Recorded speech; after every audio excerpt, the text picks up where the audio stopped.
새해가 되면 저마다 목표를 세웁니다.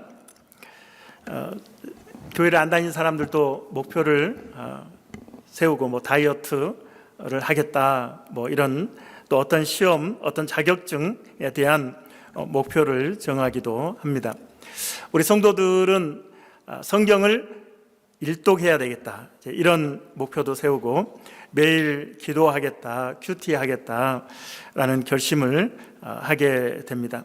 이제 한 3주째 주일을 맞이하게 되니 어떻습니까? 여러분, 어떻게 그 목표를 향해서 전진하고 계십니까?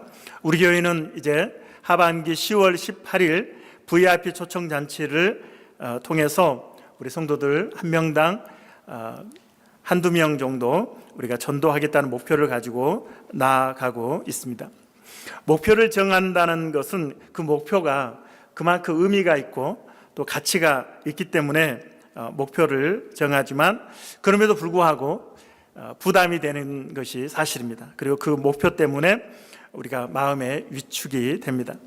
특별히 저도 이제 청년 시절을 지나왔기 때문에 여러분이 믿지 않으시는 것 같은데 저도 청년의 시절이 있었거든요. 청년 시절의 이상이 높습니다. 청년들은 이상이 높죠. 꿈이 큽니다. 그런데 현실을 보면 그 이상과 너무나 괴리가 커서 삶에 대해서 굉장한 고민에 빠지게 됩니다. 저도 그런 고민을 하면서 저를 지도해 주시는 목사님과 상담을 했던 그런 기억이 있습니다.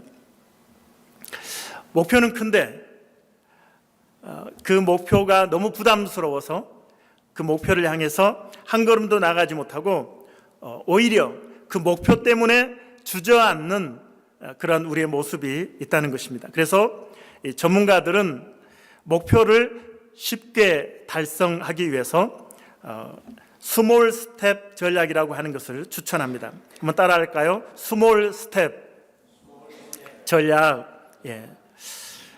이 전략은 우리가 변화를 아주 작게 그리고 아주 단순한 행동으로 시작을 해서 반복을 하라고 하는 말입니다. 이렇게 해서 인간의 뇌가 어떤 변화에 적응할 수 있도록 돕는 효과적인 방법이 바로 스몰 스텝 전략이라고 하는 것입니다. 우리의 이 뇌는 의외로 예민합니다. 그래서 어떤 변화, 이런 내가 이제 어떤 변화를 생각한다, 또 내가 외부적으로 어떤 상황들이 나에게 도전이 될 때 생존의 위협으로 느낀다라고 하는 것입니다. 생존이 위협받는다라고 하는 신호로 받아들인다는 것이죠. 이렇기 때문에 급격하고 과격할수록 변화가 급격하고 과격할수록 뇌가 저항이 더 크다는 거예요. 그래서 우리가 변화를 위해서는 이 예민한 뇌를 속이라고 조언을 하고 있는 것입니다. 그래서 뇌가 변화를 인지하지 못할 만큼 아주 작은 변화를, 작은 시도를 하라고 조언을 하고 있습니다. 그래서 아주 가볍게 또 작게 시작하는 것, 이것이 바로 스몰 스텝 전략이다라고 하는 것이죠. 로버트 마우어가 쓴 책인데 끝까지 계속하게 만드는 아주 작은 반복의 힘이라고 하는 책이 있습니다. 여기서 그는 이렇게 이야기합니다. 큰 일을 해내는 유일한 방법은 아주 작은 일의 반복이다. 그리고 이제 각 책의 이 장들을 설명하는데 제가 대지를 적어왔는데 1장에서는 두려움을 이겨내는 작은 것들의 힘, 2장에서는 창의성을 자극하는 작은 질문의 힘, 3장에서는 상상이 현실이 되는 작은 생각의 힘, 4장에서는 끝까지 계속하게 만드는 작은 행동의 힘, 5장에서는 장애물을 제거하는 작은 해결의 힘, 6장에서는 자신감을 북돋는 작은 보상의 힘, 마지막 7장에서 위대한 성취를 만드는 작은 순간의 힘, 이렇게 이런 내용들을 다루고 있고, 이제 마지막으로 우리 모두는 위대한 잠재력을 가지고 있다라는 말로 책을 마치고 있습니다.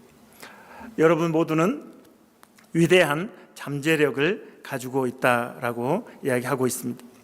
자, 제가 계속 1장부터 7장의 그 대지를 말씀을 드리면서 강조했던 단어가 있는데, 그것은 스몰이라고 하는 단어입니다. 작은, 그렇죠?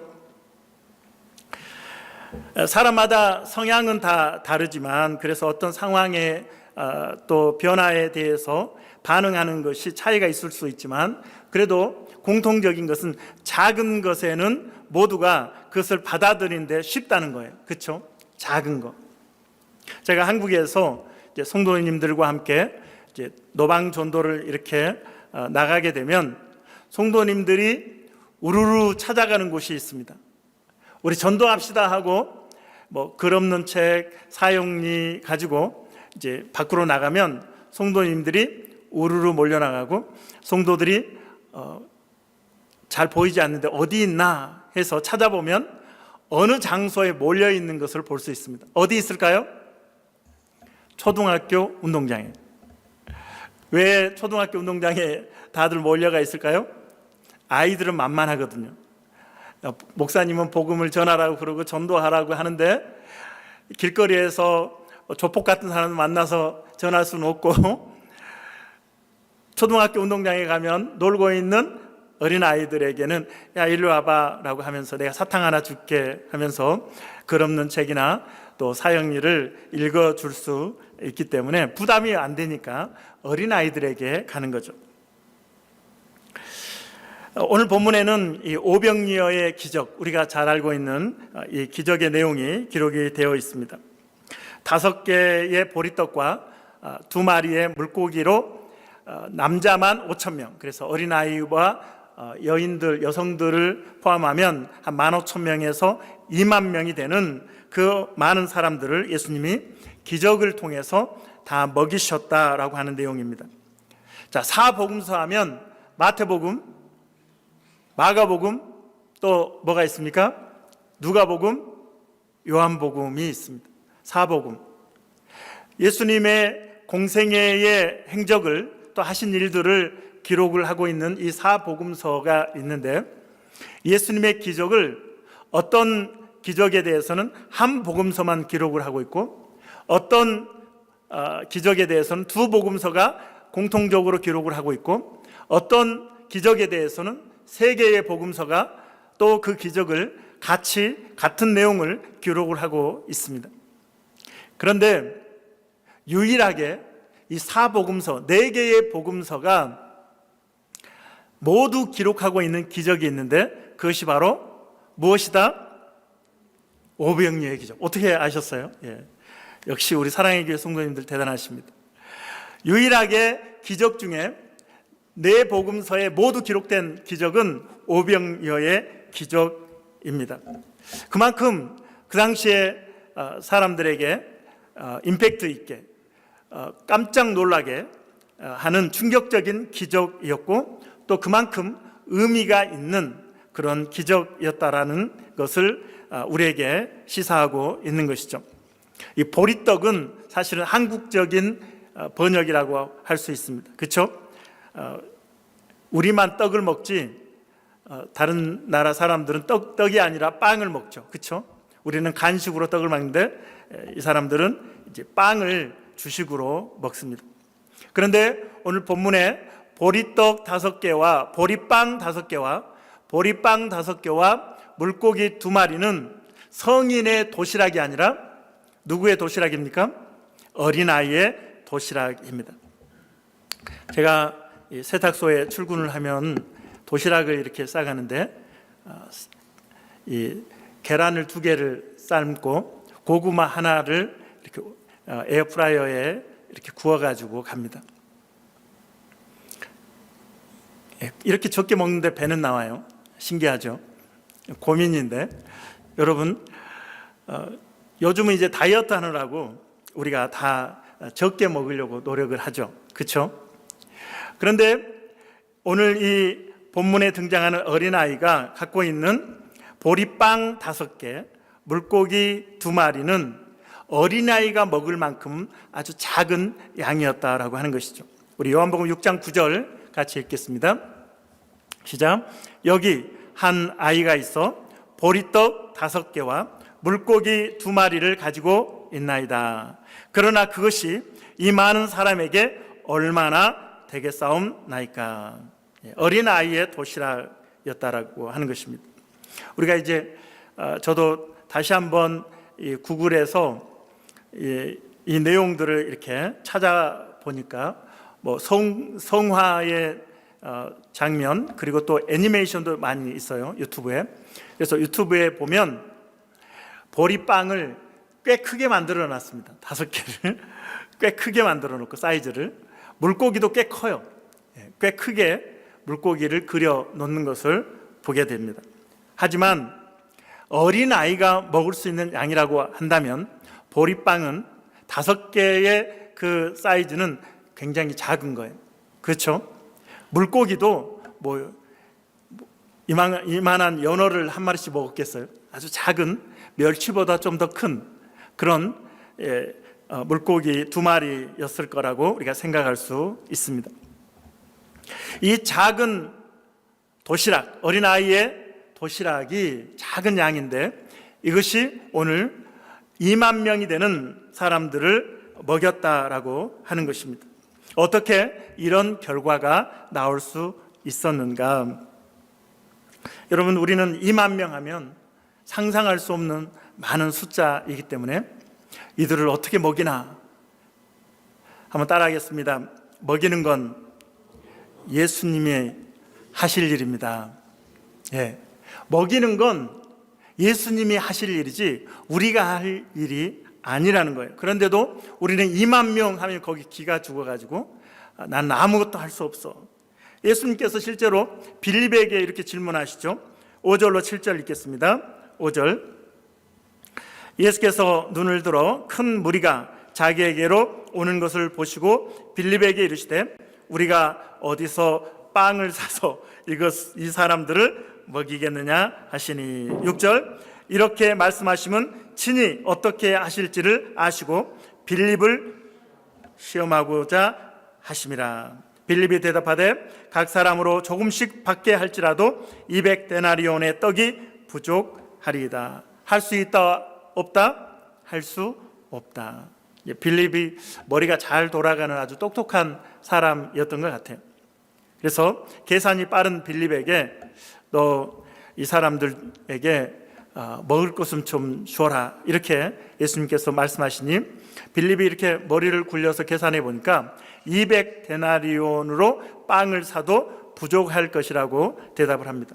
왜 100데나리온도 아니고 300데나리온도 아니고 200데나리온일까요? 자, 1데나리온은 당시 노동자의 하루 품삯이라는 거 여러분 많이 들어보셨을 것입니다. 그러면 1년이면 며칠입니까? 1년? 365일. 그러면 한 300데나리온을 이야기해야 되는데 이 빌립은 200데나리온을 이야기합니다. 그만큼 현실에 밝은 사람이에요. 우리도 휴일이 있습니까? 없습니까? 지금도 주일날 일 안 하고 지금 교회에 와 계시잖아요. 이스라엘은 절기가 우리보다 더 많습니다. 그러면 실제적으로 일할 수 있는 날은 200일 정도밖에 안 되는 것이죠. 그렇다면 200데나리온이라고 하는 것은 당시 이스라엘 사람들의 1년치 인컴에 해당한다는 것을 알 수가 있습니다. 결코 작은 건 아니죠. NIV 성경에 보면 8 months wage라고 이렇게 번역을 했습니다. 한 8개월치 되는, 그러니까 나머지는 이제 절기니까 또 휴일이니까 쉬고 한 8개월치 정도의 웨이지다, 이렇게 NIV는 번역을 하고 있습니다. 그럼에도 불구하고 한 사람의 1년치 생활할 수 있는, 한 가정이 생활할 수 있는 돈이라고 하는 것은 작은 돈이 아닌 것이죠. 그럼에도 불구하고 빌립은 뭐라고 이야기합니까? 200데나리온으로도 이 10,000명, 20,000명을 먹일 수 없습니다. 턱없이 부족합니다. 라고 대답을 하고 있는 것입니다. 사람의 방식으로 할 수 없는 것을 주님은 아시고 질문을 하고 있는 것이죠. 6절에 보면 주님의 의도가 있습니다. 6절. 자, 6절에 보면 이렇게 말씀하시면 친히 어떻게 하실지를 아시고 빌립을 어떻게 하시고자 시험하고자 하심이라. 빌립이 어떻게 하는지 시험하시고자 주님이 빌립에게 말씀하셨다라고 하는 것입니다. 이것은 주님의 의도가 있다는 거죠. 주님의 뜻이 있는 것이죠. 빌립뿐만 아니라 제자들에게, 그리고 오늘 성도들에게 하나님은, 우리 예수님은 교훈을 주기를 원하셔서 이 질문을 하시고 이 상황을 만드시고 이 상황에 대해서 우리에게 말씀하고 있다라고 하는 것입니다. 2만 명을 어떻게 먹일 것인가? 주님이 여러분에게 질문하신다면 여러분은 어떻게 대답을 하시겠습니까? 사랑하는 김집사야, 우리 교회 김집사가 많으니까, 김집사님이 많으시니까 사랑하는 김집사야, 2만 명을 어떻게 먹일 수 있겠니? 너가 먹을 것을 주어라. 여러분은 어떻게 대답하시겠습니까? 아니, 2026년 우리 교회에 말씀하신 사람을 강권하여 내 집을 채우라. 우리 지금 교회에 빈자리가 많잖아요. 이 빈자리를 주님이 보시면서 너가 이 빈자리를 채워라 라고 주님이 말씀하시면 여러분은 머리를 굴리고 계산을 해 보시면서 어떤 대답을 하시겠습니까? 예수님, 이 빈자리를 채우는 건 불가능합니다. 몇만 불을 드려도 안 될 것입니다. 저도 대부분 성도들도 전도라는 것을 해본 적이 없습니다. 우리 교회는 안 됩니다. 이렇게 우리가 대답할 가능성이 많죠. 아니라고 생각하시는 분에게는 죄송합니다. 저보다 믿음이 더 좋으셔서 할 수 있습니다. 이렇게 대답하실 분도 계시겠죠.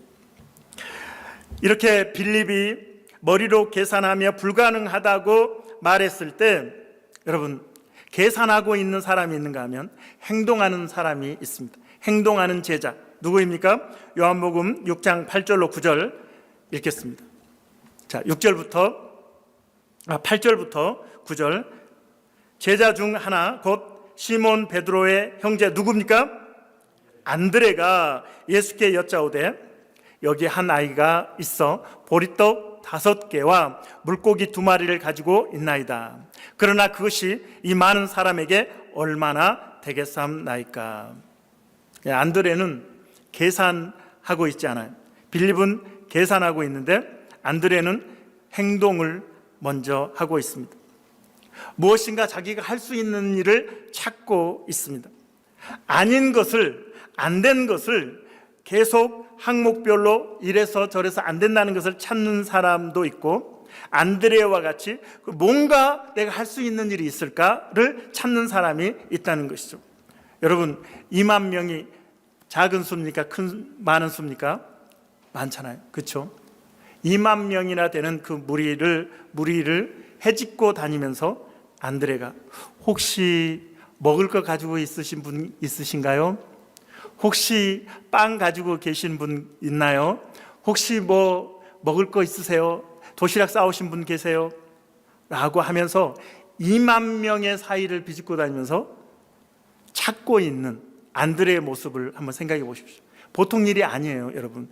여러분, 제가 지금 여러분 한 분만 호명해서 이 사이를 이렇게 비집고 다니라고 하면 창피해서 못 하실걸요. 시험 들어가지고 목사님 나한테 괜한 걸 시킨다고 하면서 삐져가지고 하고 집에 가신 분도 있을지 모르겠어요. 이 몇 분 안 되는 분들 사이에 앞에 서는 것도 쉽지 않으실 텐데, 하물며 안드레는 10,000명, 2만 명 사이를 헤집고 다니면서 뭔가를 찾고 있었다라고 하는 것입니다. 얼마나 열심히 땀을 흘리며 다녔을지 우리가 상상할 수 있습니다. 2026년에 우리 전도 대상자를 정하고 전도합시다. 또 교회 사랑헌금을 합시다. 니카라과 선교를 갑시다. 우리 교회가 2026년에 나아갈 방향을 우리가 정하고 있습니다. 그러면 우리가 안 될 것이라고 미리 포기하지 말고 뭘 할 수 있을까를 우리가 생각하고 찾아보는 우리 성도들이 되어지길 바랍니다. 그래도 우리 성도들 가운데는 벌써부터 선교 헌금을 위해서 빈병, 우유팩, 이런 물병 같은 거 모아서 또 팔기도 하고 선교 헌금을 모집하는 그런 분들도 있습니다. 아마도 여러분 중에는 전도 대상자 리스트를 작성하고 기도하시는 분들도 있을 것입니다. 우리는 아무것도 안 하면 아무 일도 안 일어납니다. 아무것도 안 하면 아무 일도 일어나지 않는다. 한번 따라할까요? 아무것도 안 하면 아무 일도 일어나지 않는다. 예. 아무것도 안 하면 아무 일도 일어나지 않습니다. 여러분, 나비 효과라는 말이 있습니다. 얼마나 작습니까? 나비가 날개짓을 하는데 그것이 어느 지역에서는 태풍이 된다라고 하는 것이죠. 태풍을 만들어 낸다라고 하는 것입니다. 여러분, 오늘 오병이어의 기적을 위해서 드려진 이 도시락은 안드레의 것이 아니라는 거예요. 우리가 안드레가 너무 수고하고 귀하지만 안드레의 물질이 들어가는 것도 아니에요. 그렇죠? 안드레는 그냥 내가 할 수 있는 거, 몸으로 할 수 있는 거, 내가 시간을 들일 수 있는 거, 내가 사람들 앞에 나서서 뭔가를 찾을 수 있는 것, 자기가 할 수 있는 일을 했다는 것이죠. 도시락은 아이의 도시락이었습니다. 안드레는 소개만 했습니다. 최소한의 순종만 했다라고 하는 것이죠. 최소한의 순종에 대해서 우리 하나님께서 역사하셨습니다. 결과를 책임져 주신 것입니다. 우리가 작은 것, 내가 할 수 있는 것, 내가 물질이 없으면 몸으로라도, 내가 힘이 있으니까, 건강이 있으니까 그것으로 내가 할 수 있는 것, 내 재능, 내 은사, 그것으로 내가 한 모퉁이를 담당할 때 그것이 나비 효과가 되고 하나님의 역사, 하나님의 전능하심과 결합해서 기적을 만들어 낸다라고 하는 것입니다. 이 안드레는 이 소개하는데 굉장히 탁월한 은사가 있어요. 앞에서 자기 형제였던 베드로를 예수님께 인도한 사람이 누굴까요? 안드레가 베드로를 예수님께 소개합니다. 요한복음 1장 40절로 42절 같이 읽겠습니다. 시작. 요한의 말을 듣고, 세례 요한입니다. 세례 요한의 제자였어요, 안드레가. 요한의 말을 듣고 예수를 따르는 두 사람 중에 하나는 시몬 베드로의 형제 안드레라. 41절. 그가 먼저 자기의 형제 시몬을 찾아 말하되 우리가 메시아를 만났다 하고, 메시아는 번역하면 그리스도라. 데리고 예수께 오니 예수께서 보시고 이르시되 내가 요한의 아들 시몬이니 장차 게바라 하리라 하시니라. 게바는 번역하면 베드로라. 이 안드레는 행동하는 사람이에요. 머리를 굴리는 사람이 아니고, 이 말은 생각이 없는 사람이라는 말도 아니고 머리가 나쁘다는 의미도 아닙니다. 주님의 뜻에 주님이 뭘 원하시는지 긍정적으로 반응하는 사람이었다라고 하는 것이죠. 우리가 잘 알지만 베드로는 다혈질의 사람입니다. 그렇죠? 사고뭉치, 복음서에 기록된 베드로는 사고뭉치입니다. 여러분, 그런 아마 마음을 가질 때도 있을 거예요. 내 가족의 부끄러운 모습, 내 가족의 치부를 감추고 싶은 것이 보통 사람들의 심리예요. 그렇죠? 안드레가 볼 때 그 형제 베드로는 너무 다혈질이에요. 너무 사고뭉치예요. 무슨 사고를 또 칠지 몰라요. 집안 망신을 시킬 것 같아요. 그렇죠? 생각을 그렇게 계속하면 베드로는 사고뭉치기 때문에, 집안 망신을 시킬 사람이기 때문에 예수님께 차라리 소개하지 말자, 이렇게 생각할 수 있는데, 안드레는 그러나 그러한 자신의 생각을 내려놓고, 부정적인 생각을 내려놓고 자신의 체면이 아니라, 자신의 가치관, 자신의 생각이 아니라, 자신의 이익이 아니라 예수님의 뜻이 무엇인지를 알고 예수님께 사람을 소개하는, 자기의 형제라 할지라도 소개하고 있는 안드레의 모습을 보게 됩니다. 뭐 베드로가 수제자가 될 것이다, 예수님의 제자가 될 것이다, 이걸 기대하거나 이것을 알고 안드레가 그런 행동을 한 것은 아니죠. 결과를 알고 한 것은 아닙니다. 그러나 그럼에도 불구하고 안드레는 누구에게든지 좋은 것을 늘 소개하는 그런 사람이었습니다. 저도 소개하는데 좀 일가견이 있거든요. 그래서 제가 연결된 비즈니스를 하는 사람들, 어떤 사회적인 지위를 갖고 있는 사람들, 제가 그 사람들의 끈을 놓지 않고 붙잡고 있습니다. 왜요? 우리 성도들에게 도움이 필요할 때가 있으면 소개해 주려고. 그래서 어떤 회사 사장님한테는 우리 성도님들 비자 문제 해결해 주려고 아주 부단히도 소개를 많이 해 줬습니다. 그리고 또 청춘들에게는 또 배우자를 소개하기도 했고, 제가 그래서 주례도 꽤 많이 했습니다. 소개를 이렇게 하면서 그 사람들에게 유익을 주기 위한 의도가 있는 것이죠. 안드레는 사고뭉치 형제였지만 예수님을 만나서 더 가치 있고 의미 있는 인생을 살아가기를 기대하고 있는 것이죠. 결과를 예수님께 맡기고 있는 것입니다. 한번 따라할까요? 결과는 예수님께 맡기고 자신이 할 수 있는 작은 일을 하자. 자신이 할 수 있는 작은 일을 하는 거예요. 예수님의 어머니 마리아, 여러분 잘 아시죠?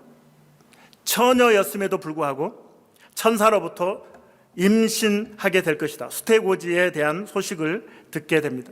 누가복음 1장 38절 같이 읽겠습니다. 누가복음 1장 38절. 마리아가 이르되 주의 여종이오니 말씀대로 내게 이루어지이다 하매 천사가 떠나가니라. 마리아가 주의 여종이오니 말씀대로 내게 이루어지이다. 제가 남자를 알지 못하지만 그러나 제가 해야 된다면 임신하고 아이를 낳아야 된다면 아이를 낳겠습니다라고 받아들이고 있는 거죠. 여러분, 지금도 물론이지만 당시에도 약혼한 사람이, 그것도 처녀가 임신을 했다. 그러면 어떤 상황이 펼쳐질지 여러분 상상이 되시잖아요. 그렇죠? 그렇게도 사랑하는 배우자에게 상처를 주고 아픔을 주고 파혼을 해야 되고, 가족들, 나를 그렇게 아꼈던 아버지, 어머니, 형제, 자매들에게 얼마나 불명예를 안겨줍니까? 그뿐입니까? 그 당시에 이스라엘의 율법은 간음한 여인은 어떻게 죽여라? 돌로 쳐 죽여라. 간음한 여인은 돌로 쳐 죽여라. 결국에는 돌에 맞아 죽을 수 있는 그런 상황이 예상됨에도 불구하고 마리아는 주의 여종이오니 말씀대로 이루어지기를 원합니다 라고 자신을 내어주고 있습니다. 자신이 할 수 있는 최소한의 역할을, 할 수 있는 일을 하겠다고 이야기하고 있는 것입니다. 그 결과 어떻게 됐습니까? 처녀 마리아를 통해서 인류의 구원자가 태어나게 되었습니다. 할렐루야. 예수님께서는 또 이런 말씀도 하셨어요. 작은 자에게 물 한 그릇 대접하는 것은 곧 하나님께 하는 것이요 하늘에 상이 있게 될 것이다. 마태복음 10장 42절 읽겠습니다. 시작. 또 누구든지 제자의 이름으로 이 작은 자 중 하나에게 냉수 어떻게 해요? 2그릇, 3그릇, 4그릇, 1그릇, 물 1그릇이라도 주는 자는 내가 진실로 너희에게 이르노니 그 사람이 결탄코 상을 잃지 아니하리라 하시니라. 제가 지난번에도 칼렌더가 한 100장 정도 될까요? 한 박스면 50장인가요? 50개 정도를 가지고 A마트에 갔어요. 2026년 칼렌더를 2월달, 3월달 지나서 나눠줄 수 없으니까 이제 큰맘 먹고 오늘 하루 다 소진하리라. A마트에 가서 이제 그것을 전해줬습니다. 그랬더니 어떤 분이 오렌지 사가지고 목사님 이거 드시고 하세요. 오렌지도.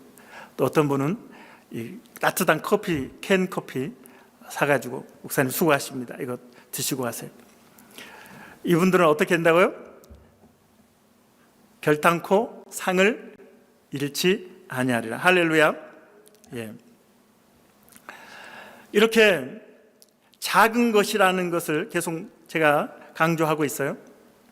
마리아, 처녀 마리아가 할 수 있는 작은 일, 그리고 전도자에게 또 작은 소자에게 하는 작은 물 한 그릇, 냉수 한 그릇 대접하는 것, 이 작은 것, 하나님이 우리에게 대단하고 큰 일을 요구하고 있지 않다는 거예요. 너의 작은 몸부림에도 하나님의 전능하심과 결합이 되면 오병이어의 기적이 일어날 수 있으니 너는 2만 명을 고민하지 말고 너가 할 수 있는 일을 해라. 이 빈자리가 많지만 빈자리에 대한 부담감이 아니라 너가 지금 할 수 있는 일을 해라. 5분을 기도하든지 10분을 성경 통독을 하든지 목사님을 위해서, 성도들을 위해서, 교회를 위해서 중보 기도하는 5분, 10분부터 시작해 주지 않겠니? 그것이 나비 효과가 되고 이것이 스몰 스텝이지만 그러나 이것이 결국은 오병이어의 기적을 만들어낸다라고 말씀하고 있습니다. 이 시간에 짧은 영상을 하나 보겠습니다. 수년 전에 이 자리에 오셨던 정문현 장로님에 대한 내용인데, 이 정문현 장로님은 캐나다에 한 46개의 캠퍼스를 가지고 있는 캐나다 최대 교육 사업가입니다. 이분의 간증을 잠깐 보고 설교를 마치도록 하겠습니다. 제가 하루는 아버지한테 가가지고 아버지 제가 선교사 하겠습니다 그랬어요. 그러니까 좀 기간이 좀 있었는데 아버지하고 엄마도 보니까 내가 저 생활이 많이 바뀌고 또 태도도 바뀌고 또 내가 믿음이 들었다는 것을 아신 것 같아요. 그런데 아버지가 저한테 기도해보자 그러더니 그 다음에 이제 저한테 며칠 지나고 또 가서 아버지 어떻게 생각하십니까? 그랬더니 내가 생각에는 네가 나가서 일하는 선교사보다는 선교사 돕는 선교사면 어떠냐고 저한테 그렇게 말씀하시더라고요. 근데 그때 저 친구하고 둘이 이제 선교 같이 가기로 했거든요. 근데 저 친구는 이제 미국의 그 캘리포니아의 그 말리부라고 있죠. 그게 이제 6A가 된 집에서 산 아들이에요. 6A커면 엄청 큰 거죠. 엄청 큰 거죠. 그 말리부가 제일 좋은 동네잖아요. 근데 이제 그는 아버지한테 가서 선교사 하겠다 그러니까 그는 이제 아버지가 야 내가 네 저 의과대학 가서 의사 되라고 공락금도 대주고 다 했는데 갑자기 선교사. 선교사 무슨 말이냐? 그거 다 끊어버렸어요. 근데 결국은 그 친구는 이제 저 필리핀하고 태국으로 이제 선교 나갔죠. 선교사 되셨어요 결국. 예. 말리부 있는데. 예, 그거 다 버리고. 하나님이 하시면 뭐 진짜 그죠. 그래서 그때 또 그 선교사분을 도우시는 첫 번째 이제 헌금을 또 하셨다고. 예, 그러니까 저도 이제 뭐 친구가 가니까 저도 이제 그 친구를 도와야 될 거 아닙니까? 저는 못 갔으니까. 그래서 그 친구를 이제 도왔는데 이제 그때 저 월급 저 대학교 끝나고 이제 저는 직장생활을 했어요. 그런데 이제 우리 그때는 아버지 돈도 없고 이러니까 이제 돈을 위했던 거는 많이 벌어야 되니까. 그런데 이제 그 벌은 돈을 이제 절반 이상을 헌금을 했죠. 그랬더니 이제 몇 년 지나서 이제 세무서에서 감사가 나온 거예요. 그만치 이게 절대 자랑이 아닙니다. 근데 그렇게 하니까 세무서에서 조사를 제가 썼는 책들을요, 수표들을 다 조사해가지고 하더니 내가 그 세무서에 했는 것보다 더 많이 했더라고요. 제가 계산을 다 아는 거예요. 그랬더니 그 다음부터 감사가 없었어요. 그러니까 회계에 감사를 했는데 기부한 금액보다 더 많이 한 거잖아요. 그러니까 털 게 없잖아요. 맞아. 털 게 없어. 그 다음부터는 안 하더라고요. 대단하시네. 그러니까 처음에 헌금을요, 아버지 통해서 한 것은 이제 아버지 불쌍해서 하신 거잖아요. 예. 그럼 친구 선교사는 이제 친구 선교를 위한 확실한 비전을 갖고 하신 건가요? 그렇죠. 그거는 이제 이 친구가 가서 예. 그 선교도 하고 예. 저도 1년에 한 번씩 갔어요. 예.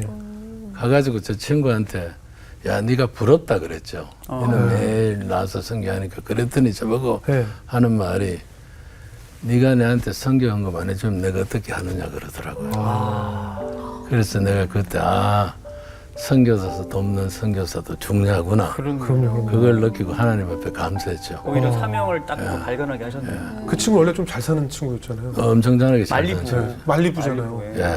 우리 꿈의 말리부. 예. 그런데 이제 그 하나님께서는 이제 이렇게 즐겁게 주는 자를 기뻐한다 그러거든요. 예. 고린도전서 9장에 보면. 예. 그래서 그때는 진짜 제가 없어서 못 줄 정도로 기뻤어요. 그래요? 더 주고 싶어도. 그러니까 저도 많이 줘놓고 예. 얼마 좋은지도 잘 모르니까 세무서에서 내가 감세가 내가 더 좋구나 그걸 알았어요. 그런 거예요. 예. 그래 된 거예요. 그러니까 그 주는 기쁨이라는 거, 그죠? 네. 또 예, 주는 기쁨. 뭐 선물이 아닌 그 하나님의 사역을 위해서 예. 내 가진 걸 모두 주는 그 기쁨을. 맞아요. 그리고 그 가서 같이 제가 일주일을 보냈어요. 예. 항상 갈 때마다. 예. 그러면 이제 예를 들어서 태국에서 그게 방콕에 예. 제일 큰 추라랑퐁인가 그래요. 그게 예. 제일 국립대학인데 거기서 이제 이 친구가 이제 전도하는 거 이제 같이 이제 가면서 했죠. 예. 그러면 저도 상당히 옛날 생각나면서 되게 기쁘게 이제 이야기하면 그 친구가 저한테 그렇게 이야기를 하더라고요. 예. 네 없으면 내가 어떻게 할 수 있냐고 그러면서. 참 감동이네요. 그래도 당신이 그 어떻게 보면 월급쟁이 이 급여를 받고 있는데 50%를 네. 보낸다는 것이 저희 사실 상상 우리 10%도 사실 굉장히 그럼요. 예, 있는데 그런데 제가 반을 지금 돌아서 생각해 보니까 네. 하나님이 이거 절대 자랑은 아니고 네, 네. 테스트를 하신 것 같다는 생각도 들어요. 근데 예를 들어서 큰 돈이 들어오면 유혹이 많잖아요. 네, 네. 그런데 이제 하나님께서 저걸 하도록 만드셨거든요. 예. 여튼 간에. 그 테스트를 해보니까 이 문여인은 돈 줘도 하나님 나라 학생하는데 서겠다는 그런 저 테스트를 안 하셨나. 저 생각이에요. 그러고 보니까 제가 그 테스트에 다 떨어졌네요. 제가 다 떨어졌어요. 좀 아니 그렇다고 제가 다 떨어졌어요. 아니 그 돈 많다고 그게 또 행복한 건 다 아니거든요. 아니 근데 뭐 사람도 사실 믿는 사람한테 맡기지. 그렇죠. 못 믿으면 맡기겠어요. 하나님이 안 믿으셨구나 나를. 네. 잘 보셨어요. 그래도 정말 그 기쁨으로 해야 된다는 것이 가장 예. 중요한 것 같습니다. 그런데 아까 말씀하셨지만 그 네. 주는 기쁨은 예. 그게 준 사람밖에 몰라요. 저도 예. 이제 항상 어디 가가지고 이제 후회할 때가 있어요. 예. 어떤 아주 사람한테 내가 성경금 더 주고 봐야 되는데 예. 내가 잘못했구나 후회할 때가 있어요. 더 예. 주지 못해. 더 주지를 못해가지고. 그래서 어떨 때는 이제 우리 집 사람하고 가서 누구 만나면 아예 줘버려요. 그러니까 내가 후회할 정도로 줘버려요. 예. 그러니까 집에 와가지고 참 잘했다 예. 그러죠. 예. 그러시군요. 그래서 하나님이 또 복의 복을 더하신 것 같습니다. 예. 10명에서 예. 또 배가 되고 배가 예, 되어서 예, 예. 지금 캐나다 최대 교육 기업의 그 탄생을 하고 지금은 이제 하나님 은혜로 예. 이제 1년에 한 3만 명씩 등록하거든요, 우리가. 3만 명씩이요? 예, 예. 지금 아니 머릿속으로 무슨 이게 잘 가늠이 안 되는데. 네. 장로님 다시 보입니다. 저 장로님이 이렇게 간증하러 다니지 않으셨는데 제가 어렵게 연락을 해서 그때도 정말 하나님이 기적처럼 이 캘거리에 오게 하셔가지고 이 자리에서 간증을 하셨고 또 우리 청년들과 젊은 아이들 우리 중고등부 학생들하고 같이 간담회도 하면서 꿈에 대한 이야기도 이렇게 나눠주고 저희 둘째하고도 그때 아마 대학에 무슨 과를 전공해야 하는 게 좋을까요? 뭐 이렇게 상담을 했던 것 같은데 놀랍게도 그때 상담했던 그 결과대로 지금 전공을 지금 하고 있습니다. 이 장로님 참 귀한 분이시고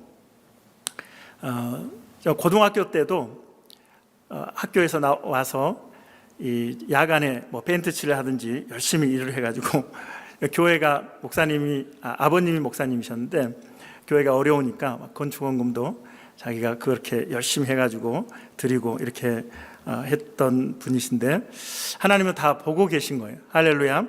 우리의 헌신과 섬김은 헛되지 않는다. 그래서 이분이 지금 캐나다 최고의 교육 사업을 하고 있는 그런 분입니다. 하나님은 아이의 작은 도시락을 통해서 500여의 기적을 이루셨고 안드레의 작은 헌신을 사용하셔서 500여의 기적을 이루셨습니다. 하나님은 성도들에게 스몰 스텝 전략을 사용하십니다. 큰 거 해라, 부담스럽게 해라, 절대 그렇게 말씀하지 않으십니다. 지금 내가 할 수 있는 것, 그렇죠? 교회에서 휴지 하나 줍는 것, 이런 거 하나, 그렇죠? 작은 거 내가 뭐 섬길 수 있는 게 있습니까? 라고 고민하고 생각하고, 그래서 작은 부분을 우리가 섬기는 것들에 대해서 하나님께서는 기억하신다라고 하는 것을 여러분 기억하십시오. 그것은 헛되지 않습니다. 여러분 앞에서 제가 말씀드렸죠. 그 책 저자가 우리에게 위대한 잠재력이 있다라고 이야기했는데 그것은 신앙적으로 풀이하면 우리의 위대한 잠재력은 예수 그리스도이십니다.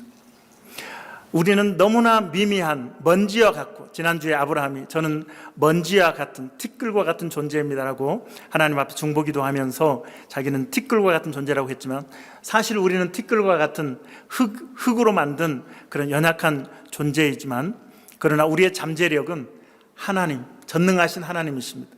그래서 우리의 작은 몸부림에도, 작은 움직임에도, 작은 헌신에도, 작은 섬김에도 전능하신 하나님과 결합이 되면 기적이 나타나는 것을 여러분 기억하시길 바랍니다.